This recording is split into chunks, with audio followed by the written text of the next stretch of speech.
উপস্থিত ভক্তমণ্ডলী, আজ আমরা মহাপ্রভু ভোগ নিবেদনে আয়োজিত উক্ত দিনে উপস্থিত হবার জন্য আর বানা পরিশ্রম করে মাথায় না সহ্য করা রৌদ্র থাকা সত্ত্বেও পরিশ্রম হয়ে আমাদের এই আজ ভক্তবৃন্দের কাছে উপস্থিত হয়েছি এবং সাক্ষী থাকলো আমার গৌরহরি এবং আমাদের প্রাণ প্রিয় রাধাকৃষ্ণ তথা আমরা যা ভগবান শ্রীকৃষ্ণকে জানি।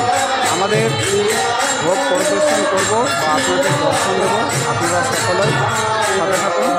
আমাদের এই আজকের আয়োজিত আমাদের গৌর ভক্তবৃন্দ বৈষ্ণব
হরে কৃষ্ণ বন্ধুরা, আজ আবারও ছুটতে হয়েছে আমাদের পাহাড়পুর গিলাবাড়ি ভক্তবৃন্দের প্রেরণায় আমন্ত্রণের আশায় আজ মহাপ্রভুর ভোগ নিবেদন হবে। তাই তবে এত রোদের মাঝেও আমাকে যেতে হচ্ছে সেই বছরে। তো দেখতেই পাচ্ছেন কতটা পরিশ্রম করে যেতে হয়। আর আমি যেহেতু প্রতিনিয়ত সাইকেল নিয়ে যাতায়াত করি, এ হচ্ছে আমার সাইকেল, দেখতে পাচ্ছেন। কারণ আমি এক পশ্চিমবঙ্গের ক্ষুদ্রতম গ্রামের এক অসহায় পরিবারের সন্তান। তো আপনাদের কাছে একটাই আবেদন ও অনুপ্রেরণা থাকবে, সেটি হচ্ছে আমার ধর্মকে ও আমাকে এগিয়ে নিয়ে যেতে আপনাদের কাছে একটাই অনুরোধ, সেটি হচ্ছে চ্যানেলটিকে এগিয়ে দিতে সাবস্ক্রাইব দিন, আপনাদের মতামত দিয়ে আমাদেরকে সহযোগিতা করুন। সুধী ভক্তমণ্ডলী, আজ 18তম হাড় ভাঙা পরিশ্রম করে মাথার ওপরে দেখুন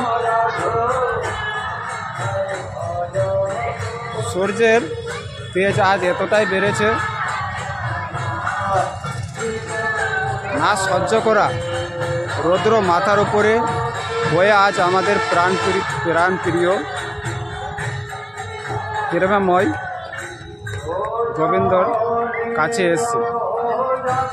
কেউ বুঝুক বা না বুঝুক, এই করুণ কথা এবং পরিশ্রমের কথা একমাত্র কিন্তু গৌরহরি আমার অবশ্যই জানেন বা বোঝেন।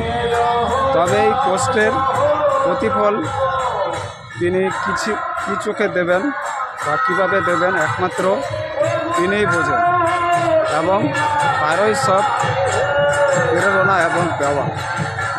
তো আজ আপনাদের আমাদের মহাপ্রভুর ভোগ সেবন দর্শন দিলাম আপনাদের। প্রচুর কষ্ট করে এবং শরীর ওখানে বয়ে আজ এই হরিবাসরে উপস্থিত হয়েছিলাম, এবং আপনাদের সৌন্দর্য কতটা তুলে ধরলাম জানি না। আজ এতটাই রৌদ্র পড়ছে এবং রৌদ্রে থাকাকালীন আমরা আপনাদের মহাপ্রভুর এবং আমাদের প্রাণপ্রিয় রাধাকৃষ্ণ যুগল দর্শন দিয়েছি, এবং এই হরিবাসরের অপূর্ব দর্শন দিয়েছি। সকলের সাথে থাকবেন আমাদের এই ক্ষুদ্রতম ধর্মীয় চ্যানেল। এবং আপনাদের যদি আমাদের প্রতিবেদন বা আমাদের ধর্মীয় আলোচ্য বিষয়গুলো ভালো লাগে, তবে অবশ্যই আমাদেরকে সহায়তা করবেন, এবং সহায়তা হাত বাড়িয়ে দিতে চ্যানেলটিকে সাবস্ক্রাইব ও আপনাদের গুরুত্বপূর্ণ মতামত যদি থাকে তাহলে কমেন্ট বক্সে অবশ্যই প্রদান করবেন। কারণ রৌদ্র এতটাই পড়েছে যে কিছু বলতে পারছি না, গলা শুকিয়ে যাচ্ছে। তো আজ এতটাই সকলে ভালো থাকবেন, সুস্থ থাকবেন ও কৃষ্ণ নাম জপ করবেন। প্রভুর কাছে একটাই কামনা, একটাই প্রেরণা, সেটি হচ্ছে সকলের জীবনে বয়ে আনক কৃষ্ণময় জীবন। ধন্যবাদ আনতে কুরুক্ষেত্র ফ্যামিলি।